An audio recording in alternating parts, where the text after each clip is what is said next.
Italian മാസികയായ piazza San പിയട്രോയുടെ ഫെബ്രുവരി പതിപ്പിന്റെ ഉള്ളടക്കം കഷ്ടപ്പാടുകളെ അതിജീവിക്കുന്ന വിശ്വാസം എന്നതായിരുന്നു. വായനക്കാരുമായുള്ള സംഭാഷണത്തിൽ ദൈവത്തിൽ വിശ്വസിക്കുവാനുള്ള തന്റെ പോരാട്ടം പങ്കുവയ്ക്കുന്ന ഒരു കത്തിന് ലയോ 14 പാപ്പ മറുപടി നൽകിയിരുന്നു.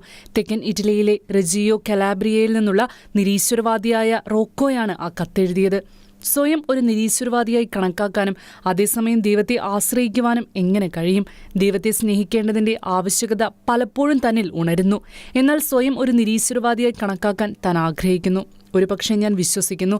ഉള്ളിന്റെ ഉള്ളിൽ ഞാൻ ദൈവത്തെ തിരയുകയാണ്. കത്തിൽ റോക്കോ തന്റെ ചോദ്യങ്ങൾക്ക് ഉത്തരം തേടുന്നു. പാപ്പയുടെ സഹായം അഭ്യർത്ഥിക്കുന്നു. അങ്ങന്റെ ഉള്ളിലായിരുന്നു, എന്നാൽ ഞാൻ അങ്ങയെ അന്വേഷിച്ച് മറ്റിടങ്ങളിൽ അലഞ്ഞുവെന്ന വിശുദ്ധ അഗസ്റ്റീന്റെ വാക്കുകൾ ഉദ്ധരിച്ചുകൊണ്ടാണ് പാപ്പ തന്റെ മറുപടി ആരംഭിച്ചത്.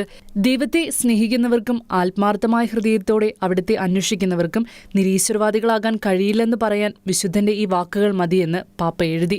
ദൈവത്തിൽ വിശ്വസിക്കുകയോ വിശ്വസിക്കാതിരിക്കുകയോ ചെയ്യുന്നതല്ല, മറിച്ച് അവിടുത്തെ അന്വേഷിക്കുക എന്നതാണ് വിശ്വാസത്തിന്റെ യഥാർത്ഥ പ്രതിസന്ധി. തന്നെ അന്വേഷിക്കുന്ന ഹൃദയങ്ങൾക്ക് തന്നെ കണ്ടെത്താൻ അവൻ അവസരമൊരുക്കുന്നു. പാപ്പ തുടർന്നു. ഒരുപക്ഷെ ശരിയായ വ്യാഖ്യാനം വിശ്വാസികളും അവിശ്വാസികളും തമ്മിലുള്ളതല്ല, മറിച്ച് ദൈവത്തെ അന്വേഷിക്കുന്നവരും അല്ലാത്തവരും തമ്മിലുള്ളതാണ്. വിശ്വസിക്കുന്നില്ലെന്ന് കരുതുന്നവർ പോലും യഥാർത്ഥത്തിൽ ദൈവത്തെ അന്വേഷിക്കുന്നവരാകാമെന്ന് പാപ്പ പങ്കുവച്ചു. നോക്കൂ റോക്കോ, നാം എല്ലാവരും സ്നേഹത്തിനായി കൊതിക്കുന്നു. നാം എല്ലാവരും ദൈവത്തെ അന്വേഷിക്കുന്നവരാണ്. നമ്മുടെ ജീവിതത്തിന്റെ അടിസ്ഥാനവും സൗന്ദര്യവും അതിലടങ്ങുന്നു എന്ന വാക്കുകളോടെയാണ് പാപ്പ തന്റെ മറുപടി ഉപസംഹരിച്ചത്.